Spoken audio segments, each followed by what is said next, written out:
Now must your conscience my acquittance seal, and you must put me in your heart for friend, sith you have heard, and with a knowing ear, that he which hath your noble father slain pursued my life.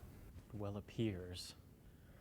But tell me why you proceeded not against these feats, so crimeful and so capital in nature, as by your safety, wisdom, all things else you mainly were stirred up. Oh, for two special reasons, which may to you perhaps seem much unsinewed, but yet to me they are strong. The queen, his mother, lives almost by his looks. And for myself, my virtue or my plague, be it either which, she's so conjunctive to my life and soul, that as the star moves not but in his sphere, I could not but by her. The other motive why to a public count I might not go is the great love the general gender bear him, who dipping all his faults in their affection, would, like the spring that turneth wood to stone, convert his gyves to graces, so that my arrows, too slightly timbered for so loud a wind, would have reverted to my bow again, and not where I had aimed them. And so have I a noble father lost, a sister driven into desperate terms, whose worth, if praises may go back again, stood challenger on mount of all the age for her perfections. My revenge will come. Break not your sleeps for that. You must not think that we are made of stuff so flat and dull that we could let our beard be shook with danger and think it pastime. You shortly shall hear more.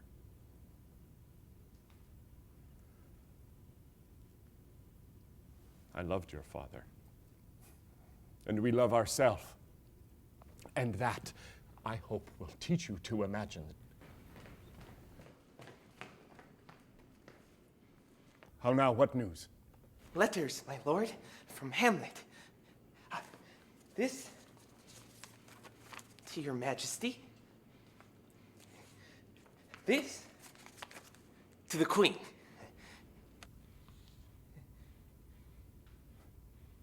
From Hamlet. Who brought them? Sailors, my lord, they say. I saw them not. They were given me by Claudio. He received them of him that brought them.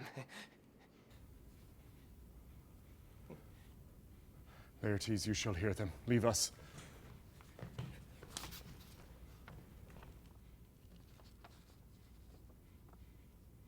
High and mighty, you shall know I am set naked on your kingdom. Tomorrow shall I beg leave to see your kingly eyes, when I shall, first asking your pardon thereunto, recount the occasion of my sudden and more strange return. Hamlet. What should this mean? Are all the rest come back? Or is it some abuse and no such thing? Know you the hand? 'Tis Hamlet's character. Naked. And in a postscript here, he says alone. Can you advise me?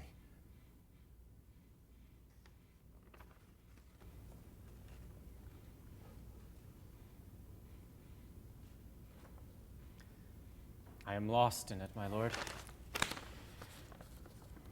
But let him come.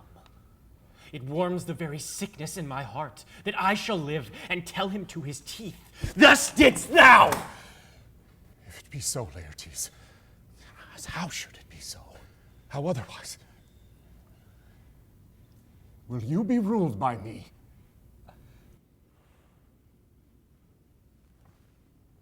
Aye, my lord. So you will not o'errule me to a peace. To thine own peace. If he be now returned, as checking at his voyage, and that he means no more to undertake it, I will work him to an exploit now ripe in my device, under the which he shall not choose but fall. And for his death, No wind of blame shall breathe, but even his mother shall uncharge the practice and call it accident. My lord, I will be ruled.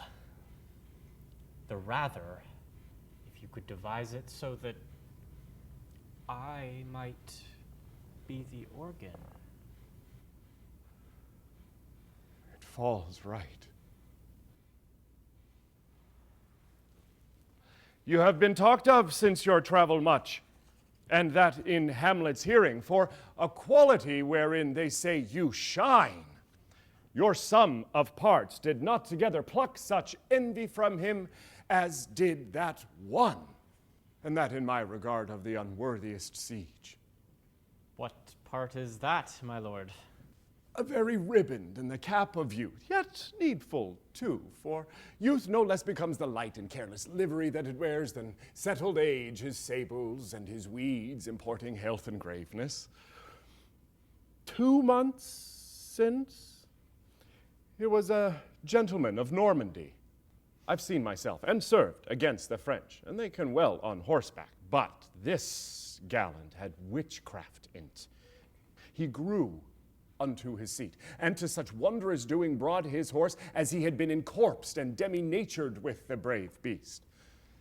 So far he topped my thought that I, in forgery of shapes and tricks, come short of what he did. A Norman, was't? A Norman. Upon my life. Le Monde! The very same. I know him well. He is the brooch indeed, and gem of all the nation. He made confession of you, and gave you such a masterly report for art and exercise in your defense, and for your rapier most especially, that he cried out, "'Twould be a sight indeed if one could match you." The scrimmers of their nation, he swore, had neither motion, guard, nor eye, if you opposed them. Sir, this report of his did Hamlet so envenom with his envy that he could nothing do but wish and beg your sudden coming o'er to play with him.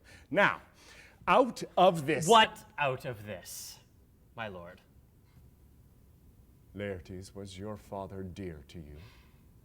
Or are you like the painting of a sorrow, a face without a heart? Why ask you this? Not that I think you did not love your father, but that I know love is begun by time, and that I see, in passages of proof, time qualifies the spark and fire of it. There lives within the very flame of love a kind of wick or snuff that will abate it, and nothing is at a like goodness still. For goodness, growing to a pleurisy, dies in his own too much. That we would do, we should do when we would. For this would changes, and hath abatements and delays, as many as there are tongues, our hands, our accidents. And then this should is like a spendthrift sigh that hurts by easing. But to the quick of the ulcer, Hamlet comes back. What would you undertake to show yourself your father's son in deed more than in words? To cut his throat in the church! No place indeed should murder sanctuarize. Revenge should have no bounds. But good Laertes, will you do this? Keep close within your chamber. Hamlet return shall know you are come home. Will put on those shall praise your excellence and set a double varnish on the fame the Frenchman gave you. Bring you in fine together and wager on your heads.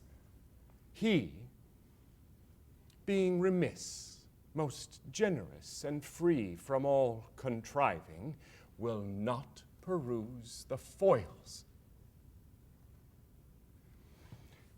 So that with ease, or with a little shuffling, you may choose a sword unbaited, and in a passive practice requite him for your father. I will do it. And for that purpose, I'll anoint my sword.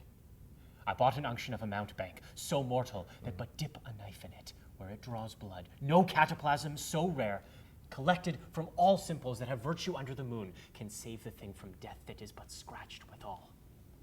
I'll touch my point with this contagion, that if I gall him slightly, it may be death. Let's further think of this.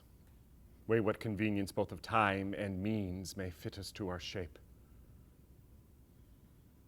If this should fail, and that our drift look through our bad performance, 'twere better not essayed.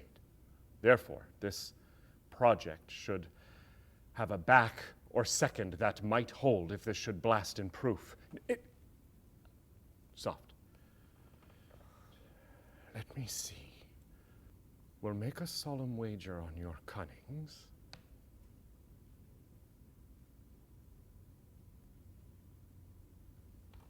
I have to.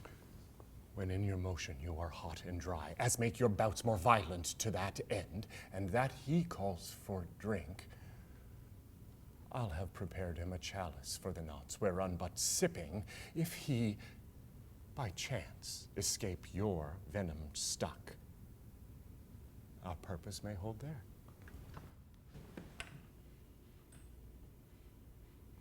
How now, sweet queen?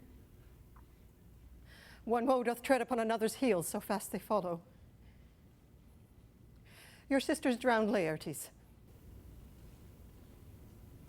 Drowned? Oh, where? There is a willow grows aslant a brook that shows his hoar leaves in the glassy stream. There with fantastic garlands did she come, of crowflowers, nettles, daisies, and long purples that liberal shepherds give a grosser name, but our cold maids do dead men's fingers call them. There, on the pendant boughs, her coronet weeds clambering to hang, an envious sliver broke, when down her weedy trophies and herself fell in the weeping brook. Her clothes spread wide, and mermaid-like a while they bore her up, which time she chanted snatches of old tunes, as one incapable of her own distress, or like a creature native and endued unto that element. But long it could not be, till that her garments heavy with their drink pulled the poor wretch from her melodious lay to muddy death. Alas, she's drowned. Drowned. Drowned.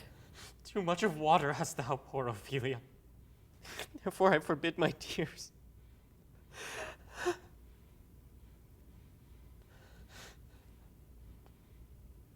But yet it is her trick.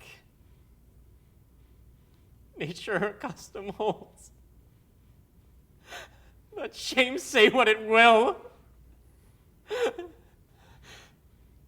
When these are gone, the woman will be out.